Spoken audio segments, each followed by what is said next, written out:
नमस्कार दोस्तों।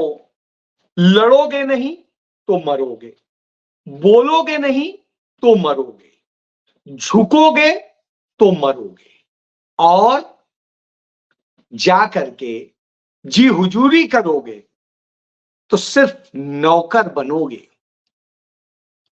कोड़े खाओगे। जी हां, यही सच है और यही बात कांग्रेस पार्टी के सीडब्ल्यूसी की एक्सटेंडेड मीटिंग में उस भूमि पर हो रही है जिस भूमि से कांग्रेस पार्टी को 4 राष्ट्रीय अध्यक्ष मिले। महात्मा गांधी हो, सरदार वल्लभ भाई पटेल हो, दादा भाई नौरोजी हो या यूएन ठेबर, और इन सब का एक महान योगदान। हर एक की बात करूंगा। बिल्कुल यही बात हमें गीता सिखाती है। गीता कहती है कर्मण्येवाधिकारस्ते मा फलेषु कदाचन। कृष्ण कहते हैं अर्जुन से कि हे अर्जुन, जब अर्जुन युद्ध के मैदान में पहुंचते हैं और देखते हैं कि सामने इतनी बड़ी कौरव सेना खड़ी है और इतने बड़े बड़े धुरंधर खड़े हैं तो डर जाते हैं। और जब डर जाते हैं तब अर्जुन को कृष्ण कहते हैं, हे अर्जुन उठो, उठाओ और लड़ो। जी हां, लड़ोगे नहीं तो कायर की तरह मरोगे, लड़ोगे तो शहीद की तरह मरोगे। जी हां, यही अब कांग्रेस पार्टी का मंत्र है। ये राहुल गांधी की कांग्रेस है जो ये मंत्र दे रही है और यह मंत्र उसी जगह से दे रही है जहां कांग्रेस पार्टी के पहले 5 अधिवेशन सीडब्ल्यूसी हो चुकी हैं और यह छठा सीडब्ल्यूसी है। सीडब्ल्यूसी मतलब कांग्रेस वर्किंग कमेटी। इसमें सेलेक्टेड सदस्य होते हैं जो तमाम तरह के समूहों से आते हैं, सबको रिप्रेजेंट करते हैं। कोई युवा का होता है, कोई महिला का होता है, कोई किसी प्रदेश का होता है, कोई किसी प्रदेश का होता है।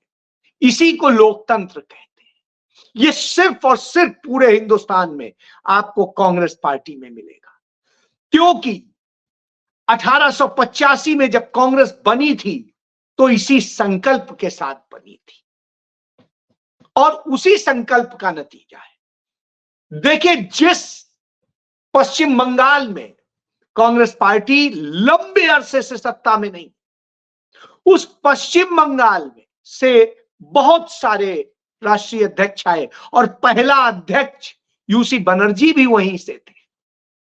उसके बाद में जिस गुजरात में बड़े लंबे समय से कांग्रेस नहीं है, वहां से दादा भाई नौरोजी जैसे राष्ट्रीय अध्यक्ष आए और बाकी मैं गिना ही चुका हूं आपको। इसी तरीके से कांग्रेस पार्टी लेकिन क्या बंगाल के मुद्दे नहीं उठाती है या गुजरात के नहीं उठाती? याद करिए, गुजरात में मोरबी पुल हादसा हुआ था, उसके इंसाफ की लड़ाई के लिए कांग्रेस ने ही लड़ाई लड़ी थी। और अभी मौजूदा वक्त में सुप्रीम कोर्ट से एक जजमेंट हुआ और 25-26 हजार टीचर्स को एक झटके में बेरोजगार कर दिया गया।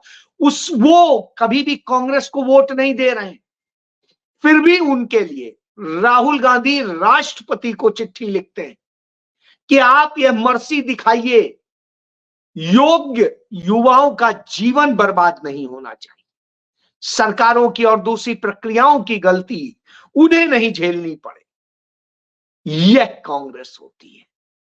कांग्रेस में यूपी में कांग्रेस पिछले 35 साल से सत्ता में नहीं है, लेकिन उसी यूपी में जब हाथरस में उस दलित बेटी को के साथ गैंग रेप करके, जला करके और पुलिस जला करके लाश उसको रात के अंधेरे में केस के सबूत नष्ट करती है, तो लड़ने कौन जाता है? राहुल गांधी और प्रियंका गांधी। इसी तरह से जब लखीमपुर खीरी में किसानों के ऊपर चढ़ाया जाता है जीप, तो लड़की हूं, लड़ सकती हूं का नारा देते हुए प्रियंका गांधी दिल्ली से भागते हुए आती हैं, बाइक से और दूसरे तमाम साधनों से वहां तक पहुंच जाती है।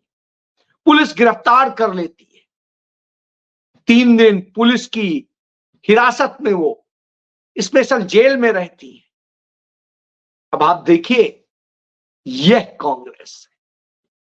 आप हमें वोट दें, हमें जिताएं न जिताएं, आपकी आवाज हम बनेंगे, यही कांग्रेस का मंत्र रहा है।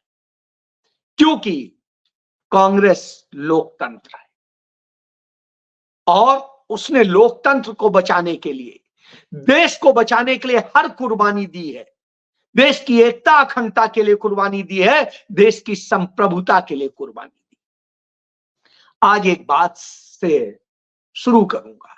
एक बड़ा अच्छा जजमेंट आया है सुप्रीम कोर्ट से, उसका जिक्र करूंगा। मामला है कि तमिलनाडु की विधानसभा तमाम बिल पास करती है और वहां जो मोदी का राज्यपाल बैठा हुआ है वह एन रवि, जो पहले आईपीएस ऑफिसर हुआ करता था, वो हर बिल पर, विधेयक पर जो विधानसभा से पास होके आते हैं, कुंडली मार के बैठ जाता है। बार बार ये कर रहा है, बहुत बार फटकार मिली है, फिर भी कर रहा है। और ये वही एन रवि है जिसकी बेटी जॉर्ज सोरोस के लिए काम करती है। ये वही एन रवि है जो जिस तरीके से डीप स्टेट के लिए इसका परिवार काम करता है, जिसका जिक्र करके, झूठा जिक्र करके राहुल गांधी और कांग्रेस के ऊपर हमलावर होती है भाजपा। एक भी सबूत नहीं दे पाती है। कांग्रेस ने तो एक एक सबूत दिए थे कि कैसे देश के विदेश मंत्री का लड़का हो या इनके बच्चे हो एन रवि के, या फिर यहां देश के अंदर जॉर्ज सोरोस का काम संभालने वाले हो, वो सब भाजपा के। जॉर्ज सोरोस को काम देने वाले नरेंद्र मोदी हैं। तो सारे खेल का हो चुका है। बहरहाल वहां स्टालिन इसको लेके सुप्रीम कोर्ट जाते हैं, कड़ी लड़ाई लड़ते हैं। हाई कोर्ट से इंसाफ नहीं मिलता है, कड़ी लड़ाई लड़ते हैं और नतीजा ये होता है, अब सुप्रीम कोर्ट उन्हें यह बात कह देता है कि आप राज्यपाल हैं, पार्टी के एजेंट नहीं हैं।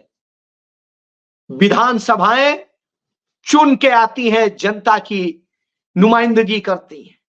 उन्होंने कोई चीज पास की है तो आप दाब के बैठने के लिए नहीं है। बड़ी बात, यदि ये लड़ाई नहीं लड़ी होती तो शायद ये नहीं होता। तमाम जगह तमाम राज्यपाल इसी तरीके से सरकारों को परेशान करते हैं, लेकिन लड़ाई नहीं लड़ते हैं। अभी हमने देखा एक लड़ाई पहुंची सुप्रीम कोर्ट और उसमें भी बड़ा अच्छा फैसला दिया सुप्रीम कोर्ट ने, और वो मामला था उत्तर प्रदेश का। उसमें उत्तर प्रदेश की कानून व्यवस्था को लेकर के सुप्रीम कोर्ट ने टिप्पणी की कि यूपी की कानून व्यवस्था पूरी तरह ध्वस्त हो चुकी है। तो यह आया तो यह जरूरी है कि आप हारेंगे जीतेंगे ये तो बात का विषय है। हारेंगे शहीद हो जाएंगे, जीतेंगे विजेता कहलाएंगे। तो लेकिन चुप नहीं बैठेंगे। इसीलिए राहुल गांधी ने कल एक बात कही थी बिहार में कि देश में आज सच बोलना मुश्किल हो गया है। हमले होते हैं सच बोलने पे, सच बोलने पे और बहुत कुछ होता है। मैं आपके सामने खुद उदाहरण बैठा हूं, लेकिन मैं उससे न डरा न डिगा, क्योंकि किसी का पेट नहीं था। यदि मैं उसका होता तो शायद डरा हुआ होता कि हां तुम मेरा कुछ बिगाड़ लोगे, क्या करोगे। मैंने यही कहा जब स्मृति ईरानी ने मुझ पे एफआईआर कराई। मैंने कहा जेल में डलवा दो, कुछ नहीं करूंगा। और भी बहुत कुछ जो मैंने जवाब दाखिल किया, उसके बाद आईओ ना तो मेरे खिलाफ चार्जशीट कर रहा है, न मेरे केस को खारिज कर रहा है। वो लटकाए हुए 1 साल से आगे ही कुछ नहीं बढ़ा। अब आप समझ लीजिए, क्योंकि झूठ के पांव नहीं होते। झूठ बहुत ज्यादा देर नहीं चलता है, और झूठ नहीं चलता है तो अब आप समझ लीजिए वही हो रहा है। आप देख ही रहे हैं जिस तरह से हो रहा है, न बोलने के नतीजे हैं कि वाराणसी में आपको याद होगा आईआईटी बीएचयू में जिस तरीके से गैंगरेप हुआ था लड़की के साथ, सब हुआ था। यदि कांग्रेस ने लड़ाई न लड़ी होती तो उसका केस, वो आरोपी गिरफ्तार न होते, नरेंद्र मोदी के थे, नरेंद्र मोदी से सीधे जुड़े हुए थे, और उन्हें जमानत मिल रही है, सब कुछ हो रहा है, पुलिस केस नहीं कायदे से कर रही है। यह दशा है। अभी फिर हुई इसी तरह एक घटना, क्यों जनता आवाज नहीं बन रही है। तो वाराणसी में 7 छात्रा से 7 दिन तक सामूहिक बलात्कार किया गया। 23 लड़कों ने उसके साथ दरिंदगी की, वीडियो भी बनाए। अब आप सोचिए, ये उस वाराणसी में हो रहा है, पढ़ाई के सेंटर पे वो जाती थी और वहीं से उसके साथ ये घटना हुई। 23 लड़कों ने 7 दिनों तक। क्या हो रहा है? बेटी बचाओ बेटी पढ़ाओ, क्या करेंगे? साहब ये स्थिति आ गई। और जब यह स्थिति हो तो फिर आता है गीता कि हां लड़ना है, बोलना है, आवाज बनिए। नरेंद्र मोदी की 11 तारीख को वहां रैली है, उसके लिए गरीब मजलूम किसानों के खेत ले लिए गए और जबरन उनकी खड़ी फसल काट दी गई, बर्बाद कर दी गई। यह मोदी योगी के राज में हो रहा है। बेचारे गरीब, और वो बोल नहीं पा रहे, नहीं बोल रहे हैं इसीलिए।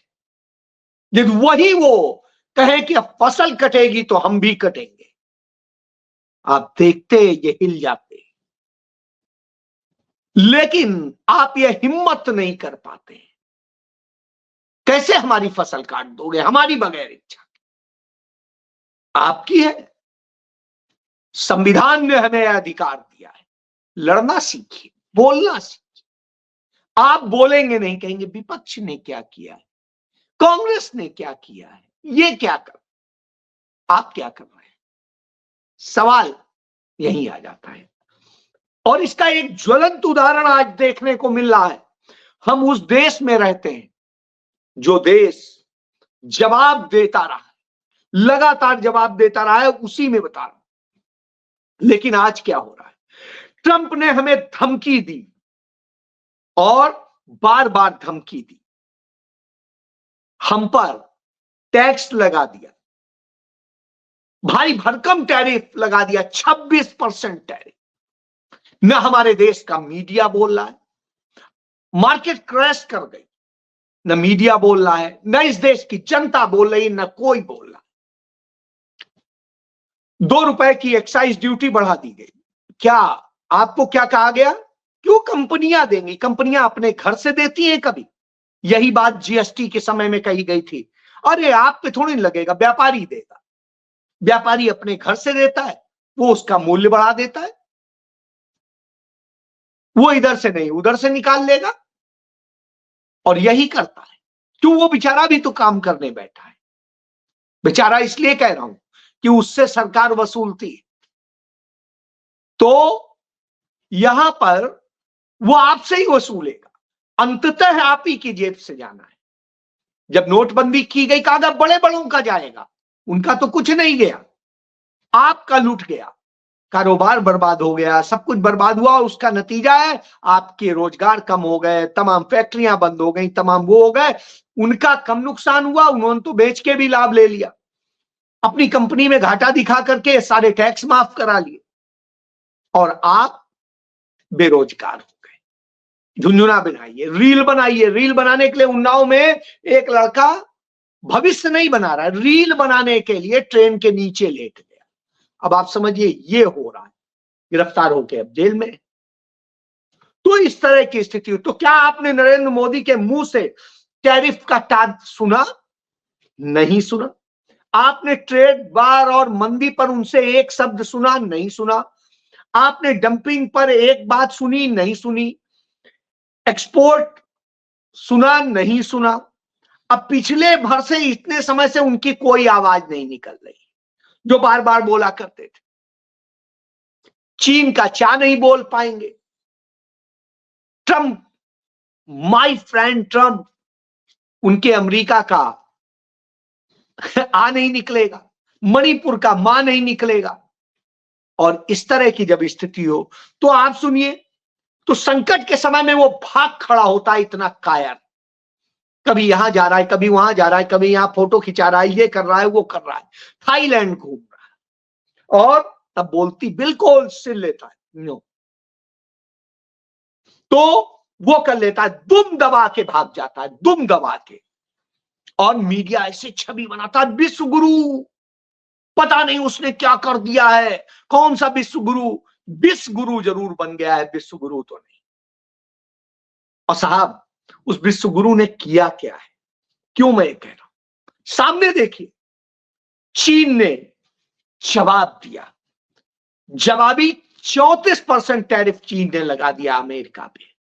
अमेरिका ने फिर धमकी दी कि यदि ऐसा करोगे तो हम ये कर लेंगे। उसने कहा वो भी कर लो, हम नहीं डरते, जो करना कर। क्यों? राहुल गांधी बार बार सचेत करते रहे हैं कि अपने देश के प्रोडक्शन को मजबूत कीजिए, मैन्युफैक्चरिंग को मजबूत करिए। हमारी मैन्युफैक्चरिंग माइनस में है, और कहां से, इधर उधर के देशों से खरीद के लाते हैं, यहां का लेबल लगाते हैं और बेच रहे हैं, कह रहे हैं मैन्युफैक्चरिंग कर रहे हैं। हमारे देश में असल में असेंबल हो रहा है, मेकिंग नहीं हो रही, और इसीलिए इस देश के लोग बेरोजगारी का शिकार हैं, तमाम तरह के शिकार हैं। भारत एक ताकत होता था, पंडित नेहरू ने वो भिखमंगा देश जो मिला था उसे मैन्युफैक्चरिंग हब बना करके ताकत बनाया था, और तब उनमें यह हिम्मत होती थी कि अमेरिका की संसद के अंदर घुस करके अमेरिका को ललकार देते थे। आज हमारी संप्रभुता को गिरवी रख दिया गया है। आज जो सबसे बड़ी चीज होती है किसी देश की, शान बान शान, वो सब झुका दिया है, चरणों में गिर गया है हमारा प्रधानमंत्री। और तब हमारे पंडित जवाहरलाल नेहरू 1949 में अमेरिकी संसद को संबोधित कर रहे थे, और उसमें उन्होंने कहा था कि पूंजीवाद के पास हम गिरवी नहीं रख सकते। घुस करके उनकी संसद में कहा था कि हम अमेरिकन एंग्लो सोसाइटी की जो आपने समूह बनाया है, उसके हम सदस्य नहीं बन सकते हैं, और हम आपके सदस्य बनके यह आपके आदेश मानने के लिए नहीं है, हम खुद संप्रभु देश हैं। उस 1949 में कहा था, जब भारत में खाने के लिए अनाज नहीं था, कुछ बनते नहीं थे, तमाम सारी चीजें देश की आजादी के बाद उन्होंने प्रोजेक्ट शुरू किए थे, लेकिन अभी वो भी सब पाइपलाइन में थे। हमें हर तरह की जरूरत थी, न रोजगार था, न शिक्षा थी, न कुछ था। तब नेहरू ने यह ताकीद किया था, अमेरिकी संसद के भीतर खड़े होकर यह बात कही। श्रीमती इंदिरा गांधी वो थी। हेनरी किसिंजर ने अपनी किताब में लिखा है कि इंदिरा गांधी इस तरह से बोल रही थी अमेरिका के राष्ट्रपति के सामने, जैसे वो स्कूल की हेडमास्टर हो और बाकी सब उनके स्टूडेंट्स। समझ लीजिए, इस तरह से इंदिरा गांधी डांट रही थी। और यह बात उस हेनरी किसिंजर ने लिखी है जो डीप स्टेट का मेन संचालक था, जो अमेरिका भारत का सबसे बड़ा विरोधी था। इंदिरा गांधी के समय में उसने चीन को कहा था, आप अटैक कर दो भारत पे, हम आपका साथ देंगे। पाकिस्तान से हमारा युद्ध चल ही रहा था उस वक्त। उस शख्स ने यह बात लिखी अपनी किताब में, पढ़ लीजिए।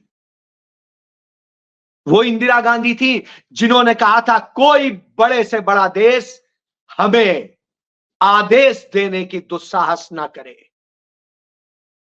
हम जानते हैं कैसे करना है। अमेरिका ने कहा, हम 7वां बेड़ा भेज रहे हैं, भारत को तबाह कर देंगे। इंदिरा गांधी ने कहा, 7वां नहीं 70वां भेजिए, हम झुकने वाले नहीं। तब यही तथाकथित समाजवादी और सब मिलकर के संघी, इन्होंने CIA के साथ मिलकर के इंदिरा गांधी की सरकार गिराने का काम किया था, क्योंकि इंदिरा गांधी ने चीन को भी हराया था। इंदिरा गांधी ने चीन और अमेरिका के जबड़े से छीन करके सिक्किम को भारत का बना दिया था। इंदिरा गांधी ने तमाम राजे रजवाड़ों की पूरी राजशाही खत्म कर दी थी, प्रीवी पर्स खत्म कर दिए थे। इंदिरा गांधी ने सारे पूंजीपतियों से छीन के बैंक भारत में मिला लिए थे। इंदिरा गांधी ने इन सब को लाइन से खड़ा कर दिया, तब इन सब ने गद्दारी की थी। फिर भी वो डरी नहीं, लड़ी। मजबूती से लड़ी, संविधान के, डॉक्टर भीमराव अंबेडकर के बनाए संविधान का उपयोग करके आपातकाल लगा के देश की स्थिति को सुधारा और फिर से चुनाव करा के यह भी बता दिया हम लोकतंत्र प्रेमी हैं, अधिनायकवादी नहीं, हम उत्पीड़न नहीं करते। राजीव गांधी ने वह दिखा दिया था अमेरिका को कि हम प्रोग्रेसिव सोच रखते हैं लेकिन गुलामी नहीं करते हैं। और चीन से नेफा छीन के भारत का अरुणाचल प्रदेश बना दिया था। और यही नहीं, आईटी इंडस्ट्री को भारत में स्थापित करके अमेरिका को बता दिया था यदि तुम कर रहे हो तो हम तुमसे पीछे नहीं। सोचिए 1986 में 85 उस समय यह स्थिति थी। और आज का हमारा प्रधानमंत्री क्या कहता है, my friend Trump, Donald Trump. और विदेश मंत्री कहता है चीन तो बड़ी इकोनॉमी है, हम कैसे बोल सकते हैं। सोचिए आप क्या देश बना दिया। लड़ोगे नहीं खत्म हो जाओगे, बोलोगे नहीं तो खत्म हो जाओगे, और कुछ नहीं करोगे तो और बुरी तरह खत्म। इसलिए लड़ना भी है, बोलना भी है और हक भी लेना है। यही CWC में सिखाया जा रहा है कांग्रेसियों को, यही बताया जा रहा है कि अब लड़ने की तैयारी करो। लड़ेंगे, जीतेंगे, हारेंगे तो शहीद होंगे, कायर नहीं कहलाएंगे, क्योंकि माफी वीर नहीं है। सावरकर का केस खुल गया। राहुल गांधी ने सावरकर को माफी वीर बताया था तो उनके पोते ने उनके खिलाफ, जो आरएसएस के हैं, उन्होंने मुकदमा किया। राहुल गांधी ने अर्जी दी कि हां ठीक है, आप इस पर सुनवाई कर लीजिए। मैंने ये कहा क्यों, लंदन में कहा था 2023। पहले उन्होंने पूरा जोर लगाया कि कोर्ट सुनवाई न करे, समन केस ना दे। अंत में कोर्ट ने कल फैसला दे दिया कि हां, जब तक तथ्य नहीं आएंगे ऐतिहासिक, तब तक पता कैसे चलेगा उन्होंने क्यों कहा था। अब हालत बिगड़ी हुई, क्योंकि जिसे स्वतंत्रता संग्राम सेनानी घोषित करने में लगे हैं वो असल में गद्दार था और माफी वीर था। तो ये सच कभी न कभी सामने आते हैं, टाइम लगता है, लेकिन लड़ाई लंबी होती है, जीती जा सकती है, यह समझ लीजिए। जय